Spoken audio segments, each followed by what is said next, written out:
যখন মিষ্টির টুকরাটা কাপড়ে পড়েছে, মেয়ে ওই আসলে জামাইকে বলতেছে সত্য ঘটনা, তোমার সরি বলতে হবে।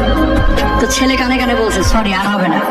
দেখেন এখনো বাসরই হয় নাই, বিয়ের আয়োজন স্থলেই কিন্তু বসে ঘটনা ঘটতেছে। একবার সরি বলছে, কয় না 3 বার বলতে হবে। 3 বার সরি বলছে, কয় না সমস্ত মানুষের সামনে 3 বার তোমার সরি বলতে হবে, না হলে কিন্তু আমি ছাড়তেছি না। কি বলতেছে? বউ বলতেছে, নতুন বউ। ভদ্রলোক এবার মাইক নিয়ে সরি সরি সরি 3 বার বলেছে। বলার পরে বলতেছে আমার আরেকটু কথা আছে। কয় কি কথা? কয় 1 তালাক, 2 তালাক, 3 তালাক, একেবারে 22 তালাক। কারণ কি? সামান্য একটু মিষ্টির টুকরা কাপড়ে লেগে গেছে, সেই জন্য যদি তারে উন্মুক্ত এই ময়দানে মজলিসে বসে আমারে 3 বার সরি বলতে হয়, 60 বছরের জীবনের সাথে কেমনে কাটাবো? তাহলে তো সরি সরি জিকির প্রতিদিন করে বইয়ের পাও ধরে বসে থাকতে হবে। লজিক আছে। 3 বার সরি বলে 3 তালাক দিয়ে 22 তালাক, স্থায়ী তালাক, এর সাথে সংসার করা যাবে না।